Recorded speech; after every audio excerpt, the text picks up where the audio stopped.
The invitation arrived with no return address. Heavy cream paper embossed with gold foil and sealed with red wax. You are cordially invited to the exclusive midnight masquerade on Black Sand Island. Transportation provided. Do not share this invitation. No names. No details. Just a date, a time, and a private jet ticket enclosed. 6 strangers received the same envelope. 1. Lena Cortez, a burned-out journalist with a reputation for exposing the secrets of the powerful. 2. Damian Cole, a tech billionaire recently vanished from the public eye. 3. Ava Green, an ER nurse desperate for a fresh start after a scandal. 4. Marcus Flynn, a former detective, dismissed for reasons no one talked about. 5. Elise Dupont, a Parisian art dealer with a hidden criminal past. 6. Noah West, a struggling novelist whose last book ruined his career. Each thought they'd been chosen for a reason. None knew the reason was the same. The plane departed from a private airstrip at dusk, and for 7 silent hours it sliced through a star-drenched sky toward a destination none of them could locate on a map. They were told nothing. Not the pilot, not the attendants, not the man in the immaculate black suit who offered champagne and only smiled when asked questions. By the time the jet landed, night had swallowed the horizon. From the window, the island looked like something from a fever dream. Black volcanic beaches ringed by jagged cliffs, jungle spilling over a single serpentine road that climbed toward a mansion perched on the island's highest ridge. Its windows glowed golden against the dark, like watchful eyes. "Welcome to Black Sand," the attendant said, her smile too wide. A convoy of silent electric vehicles waited on the tarmac. The 6 strangers climbed in without speaking, each clutching their invitation like a talisman. The road wound upward through dense, moonlit jungle, the air growing cooler and heavier with every turn. There were no sounds but the tires on gravel and the wind rattling leaves. Then, the mansion appeared. It was enormous, a Gothic labyrinth of marble and glass, its architecture a strange blend of old-world opulence and modern wealth. Giant torchlights flickered along the driveway, throwing dancing shadows across towering statues whose faces were worn smooth. The main doors opened before they knocked. A butler in a black tailcoat greeted them with a bow. "The master awaits. This way, please." No one asked who the master was. Curiosity and unease kept their mouths shut. The ballroom looked like a scene from another century. Chandeliers glittered overhead. A string quartet played something haunting and slow. Masked guests in elaborate attire danced and laughed, their faces hidden behind Venetian masks. Yet something felt wrong. The laughter was too sharp, too synchronized. And when the 6 newcomers entered, the entire room seemed to glance at them at once, and then look away as if on cue. "Is this some kind of social experiment?" Marcus muttered under his breath. Lena was already scanning the room. "If it is, someone's funding it with old money."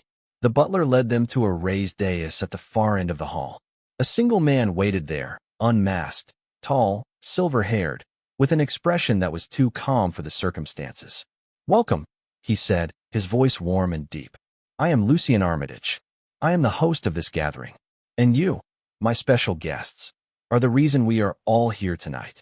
A ripple of confusion passed through the group. "Why us?" Elise asked. Lucian smiled faintly. "Because each of you has something the others do not. A story, a sin, a reason to seek redemption or punishment." The lights dimmed. The quartet stopped playing. And then, one by one, the masked guests began to chant. It wasn't English. It wasn't any language they recognized. The sound was melodic, rising and falling in hypnotic waves. At first it seemed part of the show, a theatrical welcome. But then the air grew heavy. The chandeliers swayed though no wind moved. The floor seemed to hum beneath their feet. Ava grabbed Marcus's arm. "What the hell is this?" Lucian raised his hands. "Tonight, my friends, we begin the revelation." The chanting grew louder, and then silence. All the masked guests turned toward the 6 strangers. They were escorted to their rooms after midnight. Each suite was absurdly luxurious. 4-poster beds, private terraces, marble baths. Yet none of them could sleep. Something was deeply wrong. The staff spoke in half-sentences. Cameras watched every hallway. Even the sea outside seemed too still, as if holding its breath. At 3:17 a.m., Lena heard footsteps outside her door. She opened it to find a folded piece of paper on the floor. It was written in hurried handwriting. Do not trust Armitage. Do not drink the water. Meet me in the library at dawn. No signature. She wasn't the only one who received a note. By sunrise, all 6 had gathered in the library, a cavernous room lined with ancient books and unsettling portraits. Noah was pacing. Ava looked pale. Marcus had a revolver tucked into his waistband. Someone's messing with us, Marcus said. I checked. No cell signal, no Wi-Fi, and the boats are gone. Gone, Elise repeated. What do you mean gone? Dock's empty. We're stuck here. Before they could speak again, a section of the bookshelf clicked and slid open. A narrow passage gaped behind it, lit by a faint orange glow. No one said a word. They stepped inside.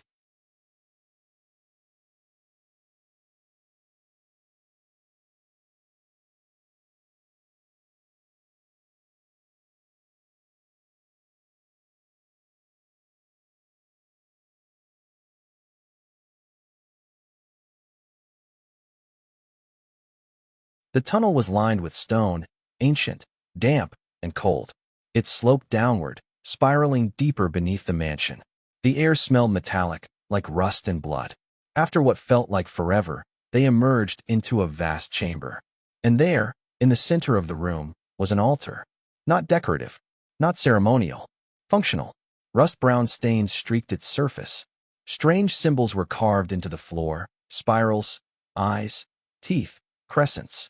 And scattered around the chamber were masks, identical to those worn by the party guests upstairs. This isn't just a party, Lena whispered. It's a cult. Damien's hands trembled as he reached for one of the masks. Inside, written in ink, were names, dozens of them. He flipped through mask after mask, each labeled with a date and a single word. Reclaimed. Reclaimed. Reclaimed. Then they saw the most recent 6 masks, blank, save for their names. They were still staring when footsteps echoed behind them. Lucy and Armitage stepped into the chamber, flanked by 2 masked figures. You shouldn't be down here, he said, almost sadly. But I suppose it doesn't matter now. The island has chosen you. What the hell is this? Marcus snapped, drawing his gun. Lucian didn't flinch. This place predates me. Predates all of us. The black sand isn't just volcanic rock, it's a threshold. A place where the boundary between what we are and what lies beyond is thin. You're insane, Ava hissed. Perhaps, Lucian said. But you were not brought here by me. You were called. And soon, you will understand why. The floor beneath them shuddered, a deep, guttural vibration like the heartbeat of the chamber trembled as if the island itself had a pulse. Dust cascaded from the stone ceiling. The ancient carvings seemed to shift under the flickering torchlight. No longer mere symbols, but something alive, watching.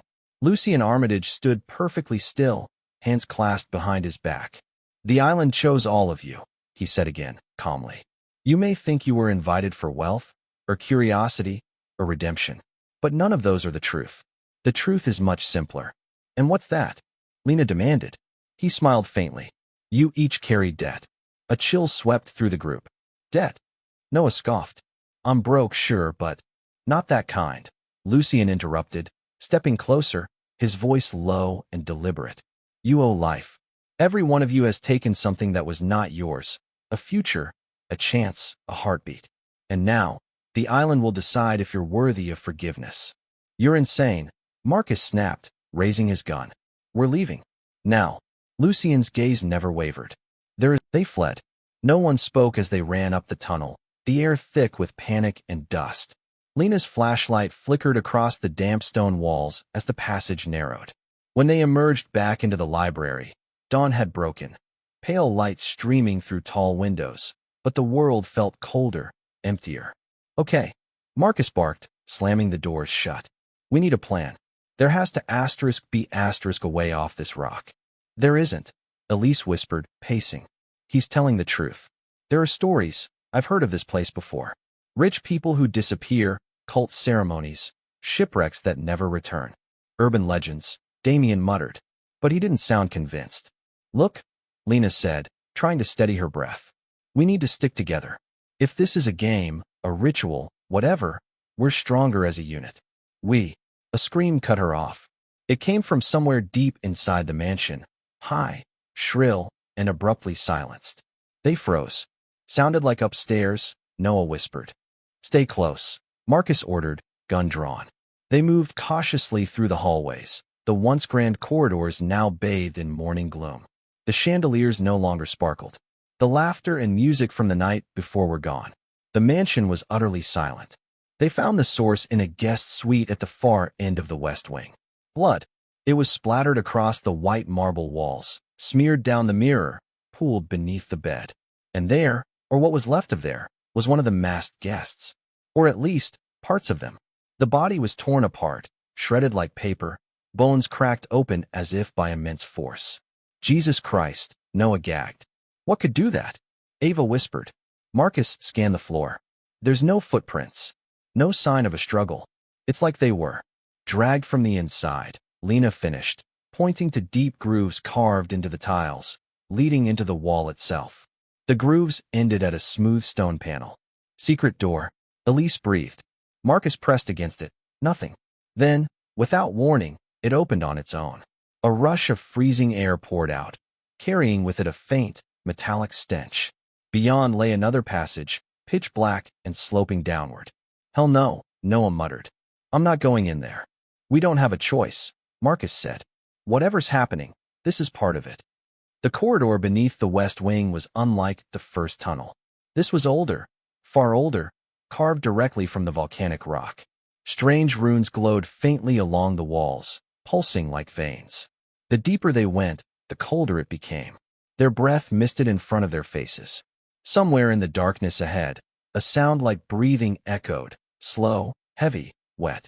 Who builds something like this? Ava whispered. No one builds this, Elise replied. It's grown. They reached a circular chamber, this one far larger than the altar room. Dozens of human-sized niches lined the walls, each containing a figure in a mask. But these weren't living guests. These were bodies, perfectly preserved, eyes open, mouths frozen in terror. Reclaimed, Lena whispered, recalling the word in the masks. And then one of the bodies moved. A slow, jerking twitch. Then another. Then another. Oh God, Ava screamed. The corpses began to step down from their alcoves, one by one, their joints stiff but moving. Their eyes locked on the 6 intruders. They're alive. Noah gasped. No, Marcus growled. They're not. The first creature lunged. Marcus fired. The bullet tore through its chest. Nothing. It kept coming. Its movements were wrong, disjointed, like a puppet pulled by invisible strings. Another followed. Then 2 more, staggering toward them with gurgling moans. Run, Lena shouted. They sprinted back down the corridor, the shuffling dead in pursuit. The tunnel seemed to stretch endlessly, the darkness swallowing them. Something howled in the distance, deeper, louder, closer. Ava tripped. Noah grabbed her arm, yanking her up just in time. One of the creatures clawed at his back, ripping through his shirt. Blood sprayed the wall. Go, go, go, Marcus yelled. They burst into the sunlight of the west hall, slamming the secret door shut behind them. The pounding started immediately, fists hammering against stone from the other side. What are those things? Elise panted. Not dead. Not alive, Lena said, trembling. Something in between. Damien was pale, shaking. This isn't a cult. It's a sacrifice. That night, the party resumed. At least, that's what Lucien called it. At sunset, the chandeliers lit again. The masked guests, those who remained, danced and drank as if nothing had happened. No one spoke of the body. No one spoke of the walking dead. The 6 strangers were escorted to a long dining table where Lucien waited. You've seen the truth, he said calmly. And yet, you still resist. Admirable. Truth. Marcus snarled. You're murdering people. Lucien's expression hardened. I am nothing but a servant. This place requires balance. Blood for blood. Sin for sin. And once the island feeds, it sleeps, for another generation. And us? Lena asked. What happens to us? Lucien poured himself a glass of wine. That depends. Some of you will be reclaimed. One of you may be chosen. Chosen for what? Noah demanded. Lucien's eyes glimmered. To stay. The table fell silent. Later, unable to sleep, Lena wandered the mansion's perimeter. The jungle beyond the walls was unnaturally quiet. No birds, no insects, no life. She followed a narrow stone path down to the beach. The sand was jet black, glittering under the moonlight. Waves lapped the shore, cold and oily. That's when she saw it. Far beyond the surf, something massive stirred beneath the water, a shadow that stretched wider than the beach itself. It rose just enough for her to glimpse it, a ridge of bone, a flash of pale eyes, a maw filled with teeth the size of tombstones. Then it sank, leaving only ripples behind. Lena stumbled backward, breath ragged.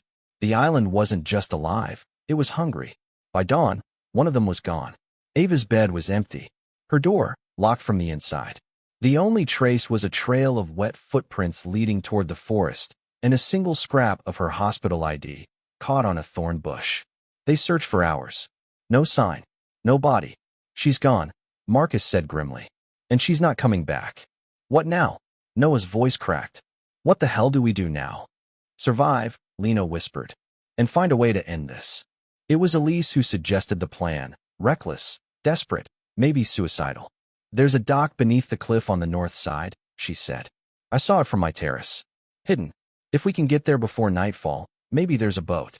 Or something we can use. Marcus agreed. It's our only shot. They armed themselves. Knives from the kitchen, a poker from the fireplace, Marcus's dwindling bullets. The sun was already low when they slipped out the servants' gate and into the jungle. The forest felt wrong. Too cold, too silent. Shadows shifted where nothing moved.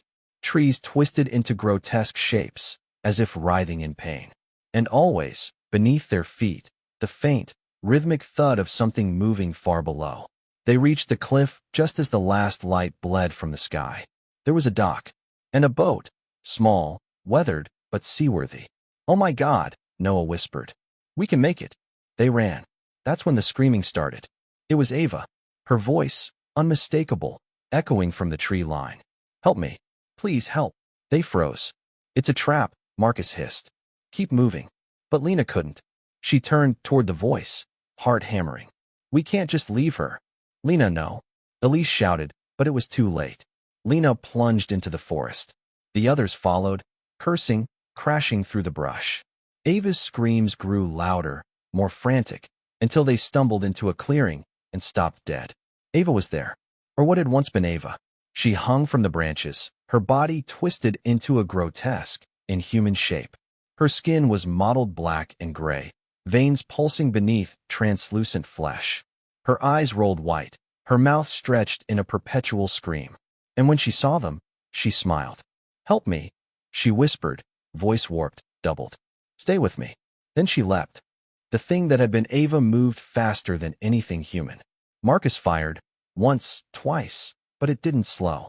It slammed into Noah, hurling him against a tree. His skull cracked with a sickening crunch. Noah, Elise screamed. The creature lunged again, but this time, Marcus met it head-on, plunging the fire poker into its chest. It shrieked, a sound that made the ground quake. Black ichor poured from the wound, steaming as it hit the soil. It staggered back, collapsing into the undergrowth, twitching violently. Then it went still. Silence. Noah was dead. Ava was something else. And now, there were four. Marcus knelt beside Noah's body, jaw tight. We're leaving. Now. They stumbled back toward the dock, but the boat was gone. Dragged into the sea. And out on the water, something was rising again, larger this time, closer. The waves churned, black sand shifting beneath their feet. The air grew cold and electric. The island knows, Elise whispered. It's awake. Back at the mansion, Lucien was waiting for them on the steps. You tried to run, he said softly, disappointment in his eyes. They always try. 2 of us are dead, Lena shouted. You killed them. I killed no one, Lucien said. The island did. And it will not stop until its hunger is sated. What do you want from us? Marcus demanded. Lucien's smile returned, thin, terrible. A choice. The mansion's great hall was silent when Lucien Armitage spoke again. His calm voice echoed against the marble like it belonged to the house itself. You tried to run, he said. Now you understand there is no escape. Only choice.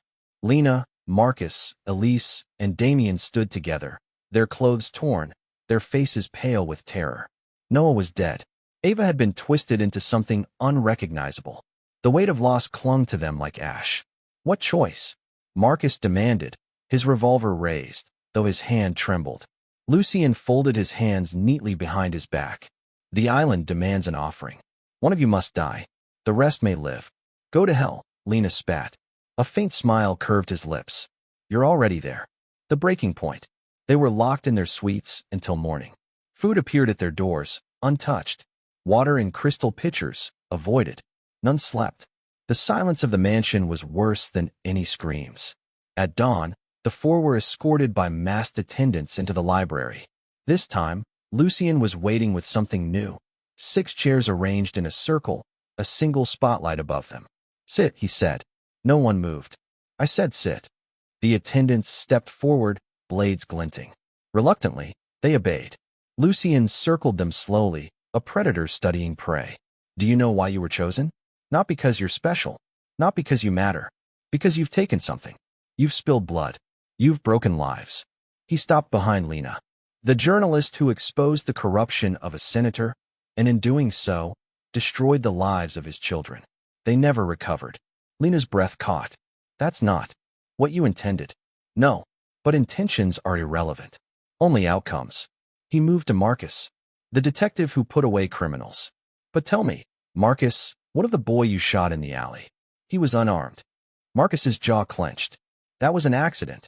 Lucien's voice was soft, merciless. It was convenient. Elise tried to rise. This is absurd. Sit. The word cracked like a whip. She froze.